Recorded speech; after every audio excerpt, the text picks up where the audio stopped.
Tenants who receive court-filed papers from their landlord to evict them need to go to court to respond. This short video provides some tips for tenants to prepare for court when facing an eviction. Please note 3 things when viewing this video. 1.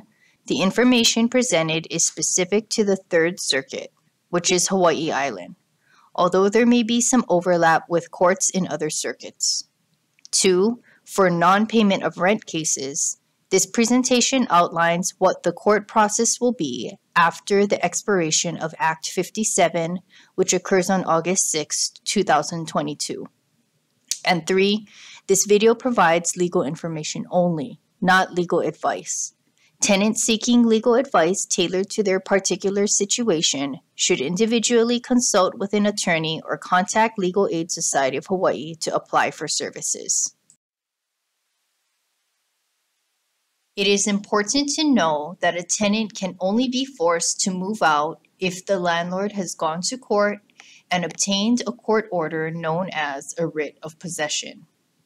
This means that without a writ of possession, a landlord cannot turn off electricity, water, or other utilities necessary to live, unless the tenant has abandoned or surrendered the premises. Similarly, without a court order, a landlord cannot change the locks or otherwise make the property inaccessible to a tenant, which forces them to leave. An eviction lawsuit, also known as an action for summary possession, can have serious consequences for a tenant if the court orders an eviction. Some of these consequences include public record of an eviction, which may be a basis for a future landlord to refuse to rent to a tenant who has previously been evicted from a prior rental. Court records in eviction lawsuits are public information, so it can be found on the judiciary's eCourt Kokua website. A tenant may be liable for the landlord's attorney's fees and costs. The eviction could be reported to credit agencies, which could negatively impact a tenant's credit score. In a situation where a Section 8 voucher is being used, potential loss of that voucher by the tenant. We strongly recommend that a tenant go to the first court hearing to see if something can be worked out with the landlord or obtain more time to move out. To remove a tenant from a rented property, there are a number of steps that the landlord must follow. These steps include 1. A notice of termination prior to the filing of the summary possession lawsuit, unless there are health or safety reasons. Then no notice needs to be given to the tenant prior to filing the lawsuit. 2. If the tenant does not move out or an agreement has not been reached, the filing of the case and the service of court documents on the tenant. 3. There will be a return or answer hearing where a tenant can admit or deny the allegations in the complaint on whether they should be evicted. 4. If the tenant denies the allegations in the complaint, there will be a trial where both the landlord and the tenant can tell their sides of the story about whether or not an eviction should take place. If the landlord prevails, the landlord will get a writ of possession and a judgment for possession of the rental and can move the tenant out. After the tenant has moved out, if the landlord has claimed that the tenant owes back rent or cost of damages to the property or asks for attorney's fees and other costs, there may be another trial on the issue of damages. The court could also not hold a trial and instead have the issue of damages decided by a written motion or other submissions from the parties. If the landlord is awarded any damages by the court, a judgment for the amount of damages will be issued in the landlord's favor. The landlord is required to serve the tenant with the complaint and summons in person, also known as personal service. However, if the landlord is unable to serve the tenant at the rental unit or the tenant's last known address, the landlord might be able to get permission from the court to serve by alternative methods, which could include leaving the complaint and summons with someone of suitable age who resides in the rental unit with the tenant, posting the complaint and summons in a conspicuous place upon the premises, service by certified mail, restricted delivery, and/or serve by publication in a newspaper of general circulation. If the tenant is unsure whether the landlord has filed an eviction lawsuit, the tenant can and should check the judiciary's eCourt Kokua website and search by his or her name for any cases listing them as the defendant. Any upcoming court hearings will also be listed on eCourt Kokua.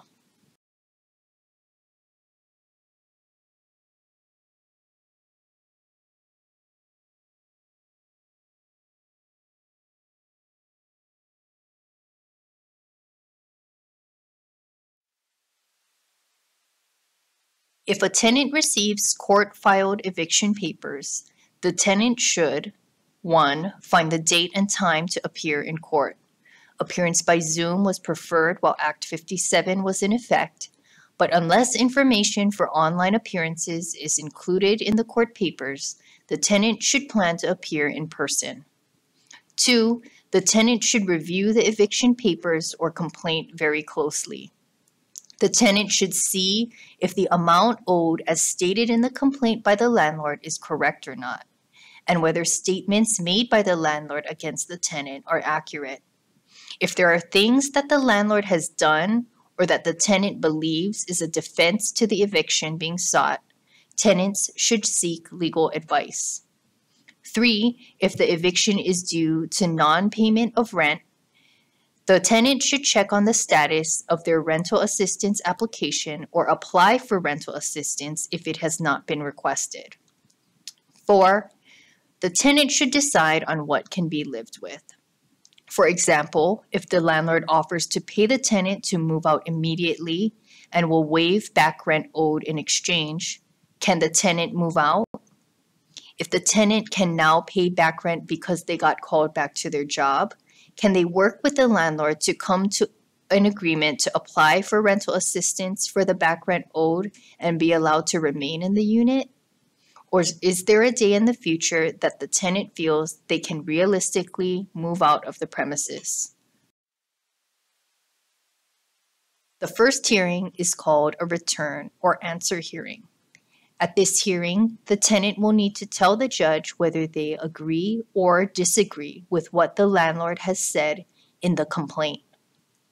It is important for tenants to know that if they disagree with anything, no matter how small, or if they need more time to move out of the unit, they need to tell the judge that they want to enter a general denial. The tenant must also be firm if the judge asks the question differently, as judges have been known to ask, "So when can you move out?" or "Don't you owe the rent?" The tenant must be respectful but firm in continuing to say, "I'd like to enter a general denial." If the tenant enters a general denial, a judge may order different things.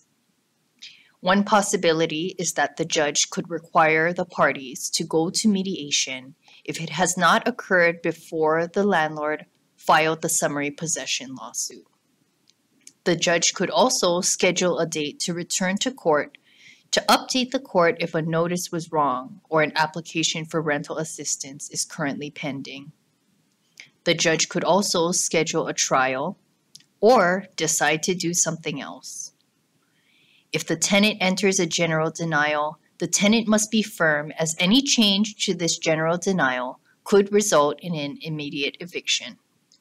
If the tenant admits or agrees to move out, the court may issue the writ of possession and schedule a damages trial to determine how much money may be owed by the tenant. Alternatively, the court may ask the parties to file written submissions and will decide the amount of damages based on those written submissions. Tenants should know that if they admit or agree to move, it is very difficult to undo this in the future. The tenant should follow any of the directions or orders given by the judge. The failure to do so can result in eviction. A landlord can legally evict a tenant for not paying rent, health and safety violations, which would include harm to others at the property or property destruction, and violating house rules that were not fixed by the tenant. A landlord can also evict a tenant who is on a month-to-month lease, who has stayed beyond a 45-day notice provided by the landlord to the tenant to terminate the lease.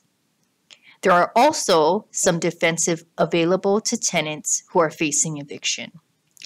This could include if a landlord refuses to participate in rental assistance or accept rent provided by the tenant, that the health and safety violation alleged by the landlord does not, in the eye of a reasonable person, rise to the level of a health and safety violation, or if the landlord is raising a health or safety violation that happened so long ago that it is not an existing violation, or if the tenant was not provided an opportunity to cure a house rule violation, or if the house rules specify how many violations need to occur before an eviction takes place, and that the number of violations has not yet occurred. There may be mitigation or counterclaim opportunities for a tenant to lessen the amount that is owed to a landlord, to gain more time to move out, or to be able to negotiate a more favorable settlement to ease a transition to new housing. To do this, a tenant will need to 1. Check the amount that is due. Rent owed should not include any increase between March 4, 2020 and August 6, 2021. Late fees should not be more than 8%. And if the landlord has a federally backed mortgage on the property, no late fees can be charged from March 27, 2020 through June 24, 2020. In addition, no specific attorney's fees should be asked for on the complaint. 2, tenants should identify if the landlord had any violations of law. This can include a landlord locking out a tenant from the premises, or turning off utilities, or discriminating against a tenant, which would include sexual harassment of a tenant.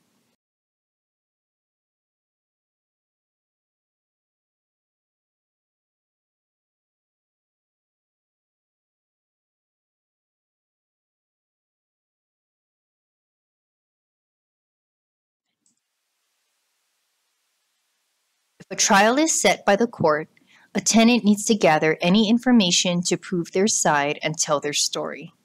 This could include any documents that show the amount the landlord claims is owed is incorrect, any documents that show an illegal rent increase occurred, any evidence that the landlord refused to accept rental assistance or participate in the rental assistance application process, discriminated against the tenants, or locked the tenant out of the premises, or shut off the premises utilities, and identifying any witnesses who directly observed or heard what happened between the landlord and the tenant.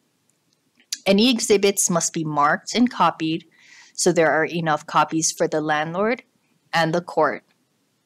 Finally, the tenant should also prepare questions to ask witnesses or the landlord beforehand.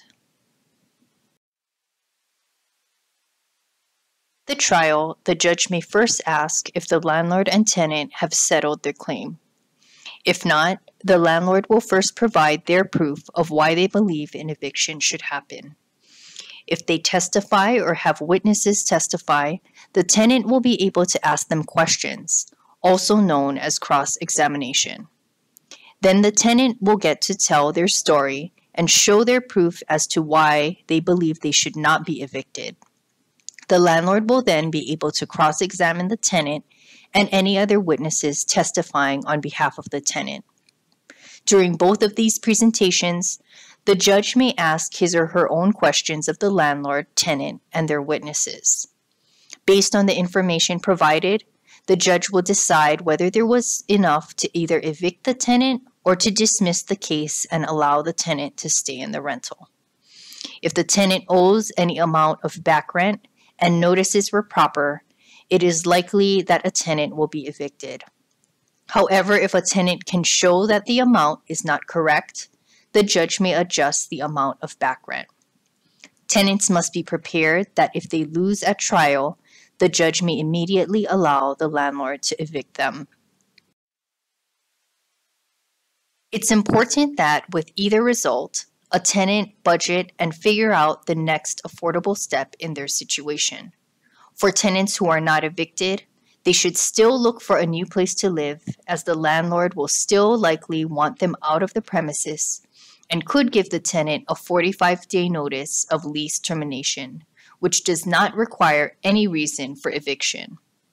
They could also try and work with the landlord to see if there is any common ground and a way to stay in the rental unit. They can also see if there is any agreement that they could reach with the landlord to move out on a different timeline than the landlord initially wanted. For tenants that end up being evicted, they need to pack and move immediately. If a sheriff or someone hired by the landlord moves the tenant out, the tenant will need to cover that cost. If the tenant was not eligible for pandemic rental assistance, there may be resources available through homeless programs. We hope this short training has prepared you to go to court for your eviction hearing. More legal information resources can be found at www.legalaidhawaii.org.